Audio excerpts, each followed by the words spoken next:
Chapter 6 के अंदर हमारा जो लास्ट टॉपिक है वो उत्प्रेरक से संबंधित है बेटा। तो उत्प्रेरक हम लोग पढ़ने वाले हैं।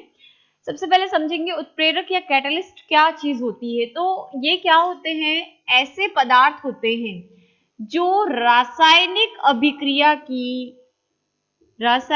अभिक्रिया का जो वेग होता है, यानी जो जिस समय में जिस पूरे कंप्लीट टाइम के अंदर वो कंप्लीट हो रही होती है, ठीक है, रासायनिक अभिक्रिया का वेग या इसकी गति को क्या करते हैं, या तो बढ़ाते हैं या फिर क्या करते हैं, घटाते हैं। आ रही बात समझ में? यानी गति या वेग को क्या करते हैं, प्रभावित करते हैं। लेकिन रासायनिक अभिक्रिया जो हो रही है, जैसे कि सपोज करो ये N2 हाइड्रोजन नाइट्रोजन और हाइड्रोजन जुड़ रहा है और अमोनिया बन रही है, तो Fe इसकी गति को क्या कर रहा है, बढ़ा रहा है ना। जैसे ही पहले हमने सपोज नाइट्रोजन और हाइड्रोजन है उसको जोड़कर या उसको ऐड कर कर हम अमोनिया बना रहे थे, तो जब तक हमने Fe नहीं डाला था, यानी लोह तत्व नहीं डाला था, तब तक ये 10 मिनट में कंप्लीट हो रही थी, है ना। जैसे ही हमने Fe को डाला तो क्या हो गया, ये 5 मिनट में कंप्लीट हो गई।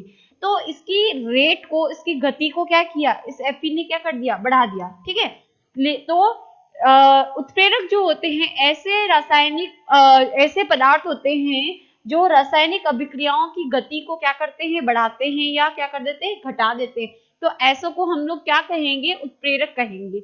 और जो ध्यान रखने वाली बात यह है कि उत्प्रेरक खुद परिवर्तित नहीं होते। आ गई बात समझ में? सिर्फ रासायनिक अभिक्रियाओं की गति को क्या कर देते हैं, परिवर्तित कर देते हैं, लेकिन उनके खुद के अंदर कोई परिवर्तन नहीं आता। जैसे कि हम लोग किसी को ज्ञान देते हैं, आप अच्छा अच्छा करो, अच्छा बोलो, लड़ाई मत करो, झगड़ा मत करो, लेकिन हम खुद क्या कर रहे हैं, चेंजेस नहीं हो रहे। तो सेम सिचुएशन उत्प्रेरक की है कि दूसरों को, यानी रासायनिक अभिक्रिया के जो वेग है उसमें तो परिवर्तित कर देता है, यानी घटा भी सकता है, बढ़ा भी सकता है, ठीक है, लेकिन खुद के अंदर कोई परिवर्तन नहीं होता। तो उसी पदार्थ को हम उत्प्रेरक कहते हैं। उत्प्रेरक के प्रकार दो प्रकार से हैं, दो आधार है इसके डिवाइडेशन के। एक तो क्रिया के आधार पर और दूसरा है हमारा अवस्था के आधार पर। अवस्था तो हम समझते ही हो कि पदार्थ की 3 अवस्थाएं होती है, ठोस, द्रव्य और गैस, ठीक है। तो पहला प्रकार जो है वो अवस्था के आधार पर है और दूसरा है क्रिया के आधार पर, मतलब वो गति को बढ़ा रहा है, घटा रहा है, क्या कर रहा है, उसके आधार पर, ठीक है। तो सबसे पहले देखते हैं अवस्था के आधार पर। अवस्था के आधार पर उत्प्रेरक को कितने प्रकार में बांटा है, फिर से 2 प्रकारों के अंदर क्या किया गया है, डिवाइड किया गया है। वो 2 प्रकार कौन कौन से हैं बेटा? पहला है समांगी उत्प्रेरक और दूसरा है विषमांगी उत्प्रेरक। समांगी का मतलब होता है समान, समांगी मतलब समान, विषम यानी डिफरेंट। तो क्या है, यदि उत्प्रेरक की जो अवस्था है, यानी अवस्था कुछ भी हो सकती है, सॉलिड, लिक्विड या गैस, तो यदि उत्प्रेरक की जो अवस्था है वो अभिकारक, स्थिर के इधर होते हैं, उन्हें क्या कहते हैं, अभिकारक, और जो नया पदार्थ बनता है वो क्या होता है, उत्पाद। तो यदि हमारा जो उत्प्रेरक है, ठीक है, ये तीर के ऊपर लिखा हुआ है, उसे हम क्या कह रहे हैं, उत्प्रेरक, हमेशा तीर के ऊपर लिखा जाता है। तो ये जो उत्प्रेरक है उसकी भौतिक अवस्था, यानी ठोस है, द्रव्य है या गैस है, तो भौतिक अवस्था यदि अभिकारक और उत्पाद के क्या होती है, सेम होती है, तो ऐसे उत्प्रेरक को हम क्या बोलेंगे, समांगी उत्प्रेरक कहेंगे।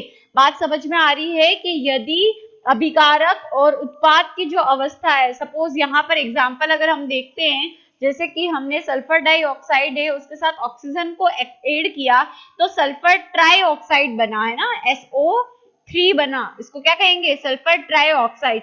तो सल्फर ट्राई, यहाँ पे सल्फर डाइऑक्साइड है, ऑक्सीजन के 2 अणु है इसलिए डाइऑक्साइड बोल रहे हैं, और यहाँ ऑक्सीजन के कितने अणु, 3 है, इसलिए क्या बोल रहे हैं, सल्फर ट्राइऑक्साइड।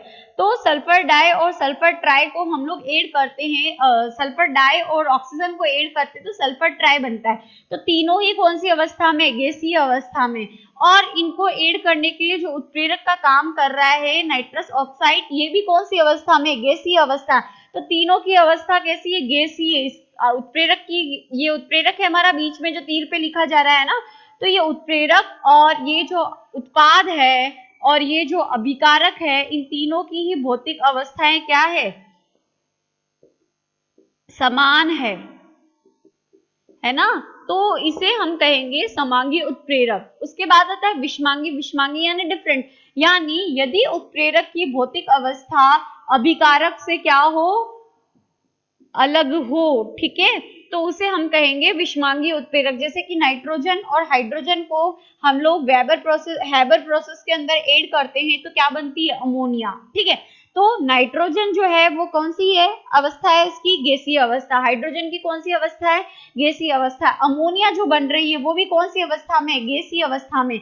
यानी उत्पाद और अभिकारक जो है उसकी अवस्था कैसी है, समान है। लेकिन यहाँ पर उत्प्रेरक की अवस्था देखो कैसी है, ठोस है, एस लिखा हुआ है, ठीक है। तो Fe जो है वो उत्प्रेरक के रूप में, यानी आयरन जो है वो उत्प्रेरक के रूप में काम में तो लिया जा रहा है, लेकिन ये कौन सी अवस्था में, ठोस अवस्था के अंदर है।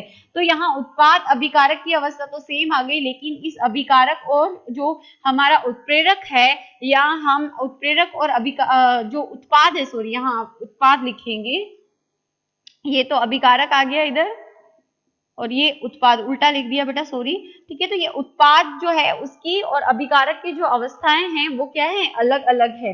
वनस्पति तेल, जो प्लांट से हम लोग तेल निकालते हैं, जैसे कि पाल्म हो गया, जो खजूर है उसके पेड़ जो है उससे जो तेल निकालते हैं ना, तो जो वनस्पति से हमें जो तेल मिलता है उसका हाइड्रेनेशन करते हैं, मतलब उसके साथ अगर हाइड्रोजन जोड़ दिया जाता है, ठीक है, किसकी उपस्थिति में, निकल की अवस्था उपस्थिति में, तो क्या बन जाता है, वनस्पति घी क्या है, बन जाता है ना। वनस्पति घी का क्या होता है, निर्माण होता है। तो वनस्पति घी यहाँ पर सॉलिड है।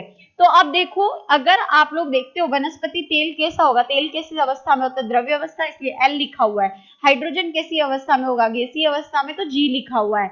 अब निकल देखो एस है, यानी ये कैसे सॉलिड है, तो इसकी जो अवस्था है वो क्या अभिकारक से मिल रही है, नहीं मिल रही है ना। तो इसीलिए ये किस उत्प्रेरक का उदाहरण है, विषमांगी उत्प्रेरक का उदाहरण है। आगे बात समझ में। फिर आता है आपकी क्रिया के आधार पर उत्प्रेरक के प्रकार। तो क्रिया के आधार पर उत्प्रेरक के प्रकार निम्न है, पहला धनात्मक, फिर ऋणात्मक, फिर स्वतः और फिर जैव उत्प्रेरक। तो हम लोग देखते हैं क्रिया के जो आधार पर उत्प्रेरक के प्रकार। उत्प्रेरक का दूसरा जो आधार था डिवाइडेशन का, वो था क्रिया के आधार पर उत्प्रेरक, ठीक है। तो क्रिया के आधार पर उत्प्रेरक को 4 प्रकार से बांटा है, धनात्मक, ऋणात्मक, स्वतः उत्प्रेरक और जैव उत्प्रेरक, है ना। तो देखो, सबसे पहला आता है धनात्मक उत्प्रेरक। धनात्मक उत्प्रेरक वे उत्प्रेरक होते हैं जो क्या कर देते हैं, जो भी क्रिया हो रही है रासायनिक अभिक्रिया, उसकी जो टाइमिंग होती है उसको कम कर देते हैं, मतलब उसके वेग को क्या कर देते हैं, बढ़ा देते हैं। जैसे कि for example SO2 sulphur dioxide है, ऑक्सीजन की प्रेजेंस में, यानी ऑक्सीजन से एड होकर क्या करती है, सल्फर ट्राइऑक्साइड बनाती है, SO3 बनाती है, ठीक है। लेकिन जैसे ही इसमें हम नाइट्रस ऑक्साइड डाल देते हैं, है ना, NO डाल देते, तो ये अभिक्रिया जो पहले, यानी जब तक इसको ऐड नहीं किया 10 मिनट में कंप्लीट हो रही थी, लेकिन जैसे ही NO गैसीय अवस्था में हम डाल देते हैं तो ये क्या हो जाती है, इसकी जो दर है वो 10 मिनट की जगह 5 मिनट में ही ये अभिक्रिया कंप्लीट हो जाती है। तो ऐसे उत्प्रेरक जो क्या करते हैं, रासायनिक अभिक्रिया के जो वेग होते हैं उसको बढ़ा देते हैं, उसे हम क्या बोल देते हैं, धनात्मक उत्प्रेरक, ठीक। उसके बाद नेक्स्ट होता है ऋणात्मक उत्प्रेरक, ठीक है। ऋणात्मक उत्प्रेरक क्या होते हैं, तो ऋणात्मक उत्प्रेरक जो होते हैं रासायनिक अभिक्रिया के वेग को क्या कर देते हैं, कम कर देते हैं। जैसे हाइड्रोजन पेरा ऑक्साइड, है ना, हाइड्रोजन पेरा ऑक्साइड का यहाँ पर अपघटन हो रहा है, टूट रही है किसके अंदर, H2 और O2 के अंदर। तो हाइड्रोजन पेरा ऑक्साइड जो जल के अंदर, सॉरी, जल के अंदर और ऑक्सीजन के अंदर अपघटित हो रही है, यदि इसमें ग्लिसरॉल मिला दिया जाए, है ना, तो ये जो है वो क्या होगा, जो दर है वो क्या हो जाएगी, इसकी कम हो जाएगी, अपघटन की दर धीरे हो जाएगी। यानी पहले जो टाइम कम लग रहा था, अब वो टाइम क्या होगा, ज्यादा लगेगा अभिक्रिया को पूरा होने में, ठीक है। उसके अलावा जो हम लोग देखते हैं कि ये हमारा क्या है, क्लोरोफॉर्म, इसको सुंघा दो तो व्यक्ति क्या हो जाता है, बेहोश हो जाता है। तो क्लोरोफॉर्म जो होता है वो ऑक्सीजन के साथ अभिक्रिया करता है और गैस बनाता है, जिसको फोस्जीन कहते हैं।